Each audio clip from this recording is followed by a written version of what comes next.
네, 안녕하세요. 설일기입니다. 오늘은 이제 수요일이고요. 오늘 하루 모두 화이팅 하시기를 바라겠습니다. 네, 오늘의 좀 주제는 이제 요즘 200만 원 주는 일자리도 들어가기가 쉽지 않은 이유에 대해서 한번 이야기를 해보려고 합니다. 이번에 이제 최근 몇 년간 중소기업에서 이 연체율이 급격히 증가하고 있는 이 수치가 이제 한국 경제에서 보면은 이제 200만 원, 200달이라고 하는 그 일자리의 대부분의 그 공급을 하는 주체는 중소기업입니다. 그렇게 이제 중소기업의 전체 기업 수의 약 99%이고 고용의 약 87%를 차지하고요.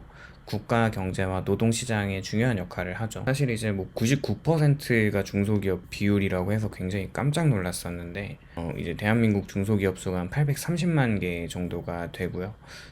이제 전체 기업의 99%를 차지하는 게 맞습니다. 그리고 이렇게 87%의 고용을 차지하는 것이 어떻게 보면 노동시장에서 엄청난 중요한 역할을 한 것이고요. 그런데 최근에 몇 년간 중소기업의 연체율이 급격하게 증가하고 있는데, 기업의 운영의 불안정성이 노동자들의 미래까지 직결되고 있는 상황에서 발생하고 있습니다. 금융감독원과 은행권 자료를 보면 중소기업 대출 연체율이 2024년 기준에 2, 3년 만에 약 1.5배 이상 상승을 했어요.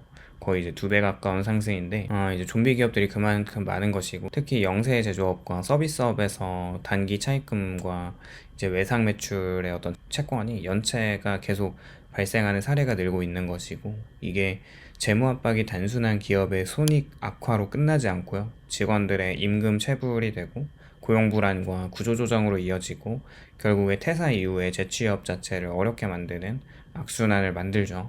중소기업의 노동자들은 대기업과 달리 퇴직금이나 연금과 안정적인 복지제도가 충분치 않은 경우가 많은데요. 그 결과 회사가 연체나 매출 감소로 어려움을 겪게 되면 노동자는 생활비와 부채 상환 부담을 동시에 떠안게 됩니다. 특히 4050 이상의 중장년층 노동자는 나이가 들수록 재취업이 어려워지는데, 경력이 특정 업종에 치우쳐 있고 기업 규모가 작은 경험만 있는 경우 이제 대기업이나 안정적 중견기업으로의 이동이 쉽지 않습니다. 그렇게 중소기업 재무구조의 연체 증가의 배경을 살펴보면 연체가 이런 기업 운영과 고용 안정성에 미치는 영향을 짚을 수가 있는 것이죠. 퇴사한 이후에 재취업의 난관과 어떻게 거기에 관련된 통계와 심리적인 경제적 요인을 탐구를 하고 생각을 해보면, 이게 단순히 퇴사하면 다시 일자리를 구하면 된다는 통념이 얼마나 이 현실과 괴리가 있는지, 그리고 중소기업 노동자의 어떤 경제적 위험이 얼마나 심각한지 좀 명확히 이해해 볼 필요가 있는 것 같고요. 한국 경제에서 중소기업이라는 어떤 타이틀이 전체 기업 수의 절대 다수를 차지하고 있고, 제조업과 서비스업과 도소매업 등에서 노동자의 일자리를 제공하는 핵심 축입니다. 근데 구조적 어떤 거시적인 요인들이 복합되면서 중소기업의 재무 건전성이 크게 악화되어 왔습니다, 그동안. 그렇게 대기업과 달리 이런 회사들은 유보금이 없잖아요. 그렇게 외부 자금에 대한 의존도가 높아서 또한 이익 변동성도 큽니다. 그래서 어떨 때는 이렇게 그러니까 순환이 잘 되지 않아서 이제 대금을 치를 때 이제 돈이 없어서 그걸 좀 다른 데서 또 빌려와야 되고, 그게 여의치 않으면 이제 대출까지 받아서 들어가는데, 이런 것들이 계속 악순환이 생기는 것이죠. 이러한 구조가 시장이나 경기 상황에 따라서 재무 상태가 급격하게 흔들릴 수밖에 없는 취약성을 만들고요. 최근 한국에서 중소기업 대출 연체율이 눈에 띄게 상승하고 있다는 통계가 계속 나오고 있습니다. 앞서 말한 금융감독원과 은행권의 자료를 보면 국내 은행의 원화대출 연체율은 전반적으로 상승세를 보이고 있고, 2025년 말 기준에 한 약 0.58% 수준으로 7년 만에 높아진 상황입니다.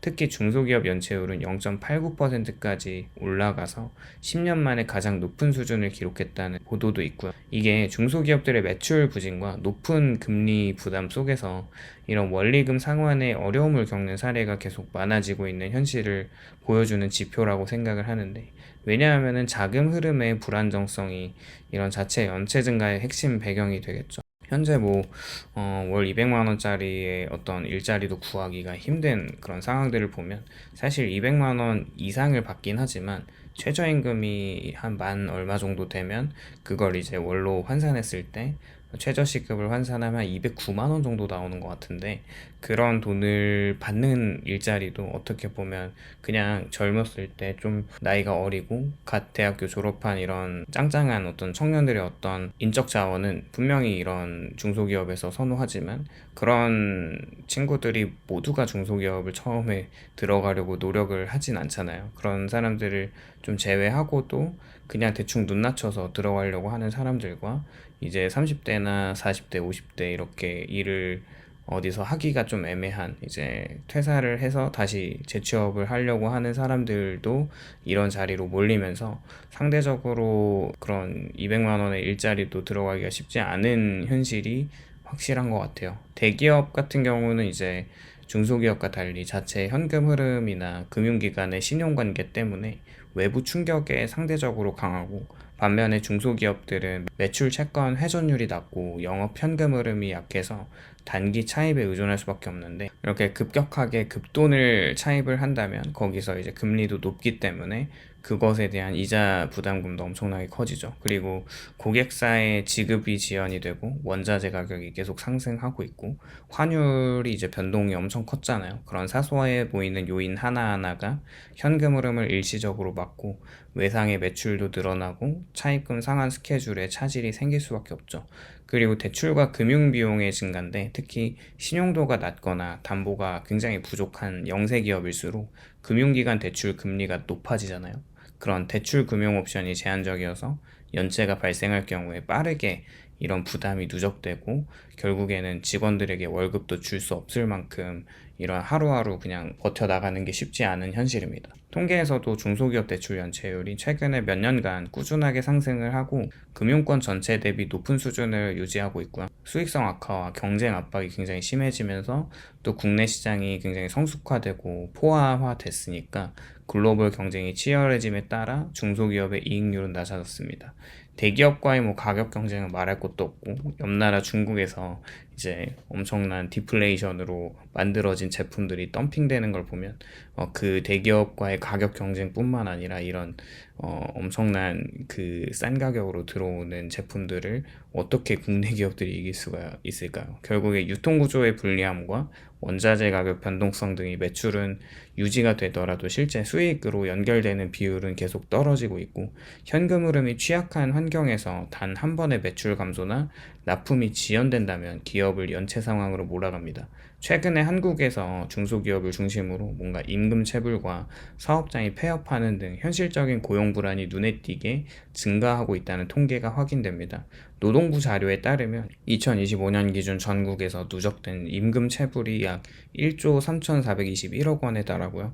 피해 노동자 수가 약 17만 3천 명에 이르렀다는 분석이 나오기도 했죠. 결국에 뭐 최근 기준으로는 뭐 19만 명까지 올라갔다는 이야기도 있어요. 체불액이 전년 대비 증가세를 보이는데, 특히 전체 체불액의 절반 이상이 서울, 경기 등 수도권에 집중되어 있고, 제조업, 건설업 등 중소기업 비중이 큰 업종에서 체불이 두드러지는 것 같습니다. 또한 뭐 노동부의 감독과 조사에서도 상습적인 숨은 체불 사례들이 다수 적발되기도 하는데, 뭐 이런 상황과 함께 정부 통계는 고용노동 감독과 업무량이 크게 늘어나면 지난해만 해도 임금체불 관련 신고 건수가 약 19만 4,915건에 이른 것으로 나타났고요. 이를 처리하는 노동감독관 1인당 평균 190건 이상을 담당하는 등 임금체불 문제의 규모와 심각성을 보여주는 지표로도 공개가 되고 있습니다.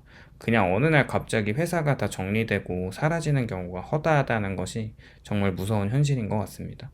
중소기업 연체와 이런 임금체불로 인해서 퇴사하게 된 노동자들은 단순히 직장을 잃는 이상의 많은 금융 압박을 동시에 경험하게 되는데, 한국의 중소기업 근로자들이 대부분 뭐 주택담보대출을 이미 받았고 신용대출이나 카드대출 등 다양한 형태의 부채를 가지고 있잖아요. 그리고 생활비나 자녀 교육비까지 부담하고 있는 경우가 많아서 최근 통계에서는 퇴사 직전 체불된 임금의 평균 300에서 500만 원 정도에 달하고, 연체 기업에서 근무한 노동자들은 이미 개인 신용이 압박을 받거나 부채 부담이 누적된 상태로 퇴사하게 됩니다.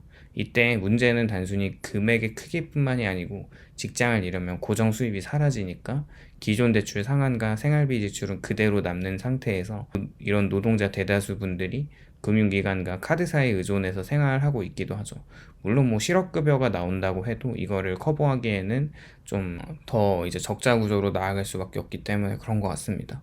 이런 갑작스러운 소득 상실은 단기적인 생계 위기로 직결되는데, 특히 4050 중장년층은 새로운 일자리를 구하는데 시간이 굉장히 오래 걸리고 심지어는 못 구하는 경우도 허다하죠. 나이와 경력으로 인해서 임금 수준이 낮아지는 경우가 훨씬 많고 기존 부채와 생활비 부담을 감당하기 어렵게 됩니다. 또한 금융적인 압박은 심리적, 정신적 스트레스와 직접 연결이 되는데, 연체와 퇴사 경험은 불안감과 우울감과 자기 효능감 저하를 야기하고 이게 재취업 과정에서도 자신감을 떨어뜨립니다. 어쨌거나 일부 노동자분들은 생계를 위해서 임시직이나 단기 아르바이트를 선택을 하는데요.